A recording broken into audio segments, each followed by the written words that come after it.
Assalamualaikum teman-teman semua. Di video kali ini aku akan bahas materi mengenai komputer audit. Teknologi komputer telah berkembang sangat cepat, bahkan lebih cepat dari perkiraan sebagian besar orang, dan sangat berpengaruh terhadap kehidupan modern. Perkembangan komputer juga berpengaruh pada pola kerja para auditor dalam menjalankan profesinya. Hal tersebut terjadi karena perusahaan atau organisasi yang menjadi objek pemeriksaan telah menggunakan komputer sebagai pengolah datanya, sistem pembukuan, penggajian, persediaan, dan sebagainya banyak yang telah terkomputerisasi, sehingga mendorong pemeriksa untuk memahami lebih jauh tentang komputer atau pengolahan data secara elektronik. Secara sederhana, komputer dapat diartikan sebagai perangkat alat elektronik yang dapat dipakai untuk memproses data atau fakta. Pemrosesan data secara elektronik tersebut sering disebut dengan PDE atau pemrosesan data elektronik. Dalam memeriksa PDE, hendaklah meliputi keseluruhan kegiatan tersebut, yang tentu saja mengharuskan auditor untuk memahami konsep-konsep PDE. Dengan demikian, seorang pemeriksa selain dituntut untuk menguasai ilmu pemeriksaan, juga dituntut untuk menguasai ilmu komputer yang menjadi dasar ilmu PDE. Unsur-unsur PDE dibagi menjadi 3, yaitu hardware, software, dan brainware. Hardware dapat berupa layar monitor, printer, mesin CPU, dan sebagainya. Yang kedua ada software, adalah program yang digunakan untuk mengolah data. Dan yang ketiga ada brainware, adalah unsur yang paling penting, karena tanpa adanya manusia, perangkat keras maupun perangkat lunak yang canggih pun tidak ada gunanya. Selanjutnya ada pengendalian intern. Pengendalian intern dibagi menjadi 2, yaitu pengendalian umum dan pengendalian aplikasi. Pengendalian umum adalah pengendalian menyeluruh yang berdampak terhadap lingkungan EDP yang terdiri atas: yang pertama, pengendalian organisasi dan manajemen; yang kedua, pengendalian terhadap pengembangan dan pemeliharaan sistem aplikasi; yang ketiga, pengendalian terhadap operasi sistem; yang keempat, pengendalian terhadap perangkat lunak sistem; dan yang terakhir, pengendalian terhadap entry data dan program. Yang kedua ada pengendalian aplikasi. Pengendalian aplikasi adalah pengendalian khusus atas aplikasi akuntansi yang meliputi: yang pertama, pengendalian atas masukan; yang kedua, pengendalian atas pengolahan data dan file data komputer; yang ketiga, pengendalian atas keluaran; yang keempat, pengendalian masukan, pengolahan, dan keluaran dalam sistem online. 3 metode EDP. Yang pertama, audit around the computer.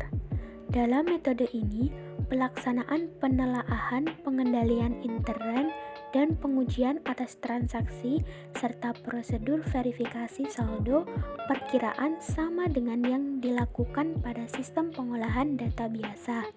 Tidak ada usaha menguji efektivitas pengendalian pada departemen EDP. Yang kedua ada audit through the computer. Auditor menguji dan menilai efektivitas prosedur pengendalian operasi dan program komputer serta ketepatan proses di dalam komputer. Dan yang ketiga ada audit with the computer. Dalam metode ini, audit dilakukan dengan menggunakan komputer dan software untuk mengotomatiskan prosedur pelaksanaan audit.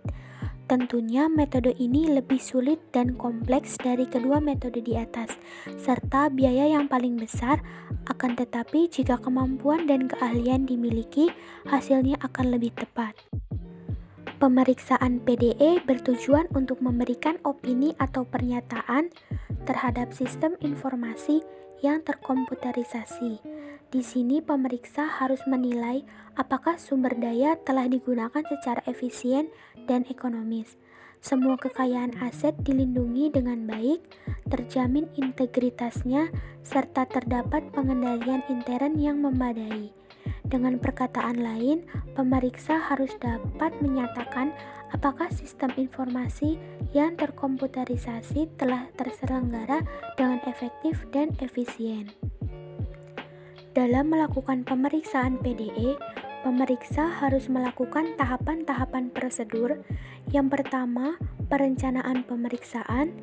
Yang kedua, peninjauan pendahuluan. Yang ketiga, analisis aplikasi. Yang keempat, penilaian pengendalian intern. Dan yang terakhir, pelaporan. Ada beberapa teknik yang dapat dilakukan dalam melakukan pemeriksaan EDP. Yang pertama, pengujian dengan data simulasi. Yang kedua, pemanfaatan fasilitas pengujian secara terpadu. Yang ketiga, simulasi paralel. Yang keempat, pemasangan modul atau program pemeriksaan. Yang kelima, pemakaian perangkat lunak khusus untuk pemeriksaan. Yang keenam, metode tracing. Dan yang terakhir, metode pemetaan atau mapping. Kecurangan komputer adalah kecurangan yang berkaitan dengan segala kegiatan dengan komputer, yang meliputi manipulasi data dan program, serta perangkat keras. Manipulasi data dan program dapat berupa pengerusakan, sabotase, penyadapan, penyisipan, pengubahan, penghapusan, dan pemalsuan. Sedangkan kejahatan terhadap perangkat keras lebih banyak pada pengerusakan dan pemalsuan. Untuk mendeteksi adanya suatu kecurangan, pemeriksa wajib mengetahui kemungkinan terjadinya suatu kecurangan, siapa yang mungkin melakukannya, dan gejala-gejalanya. Tindakan berjaga-jaga untuk mencegah terjadinya suatu kecurangan dapat dilaksanakan jika hal-hal di atas telah diketahui. Jika gejala telah diketahui, pemeriksa dapat merancang program pemeriksaan dan menelusuri semua gejala kecurangan yang diamati. Semoga materi yang tadi saya jelaskan dapat bermanfaat bagi teman-teman semua. Jika teman-teman memiliki pertanyaan, bisa diketik di kolom komentar.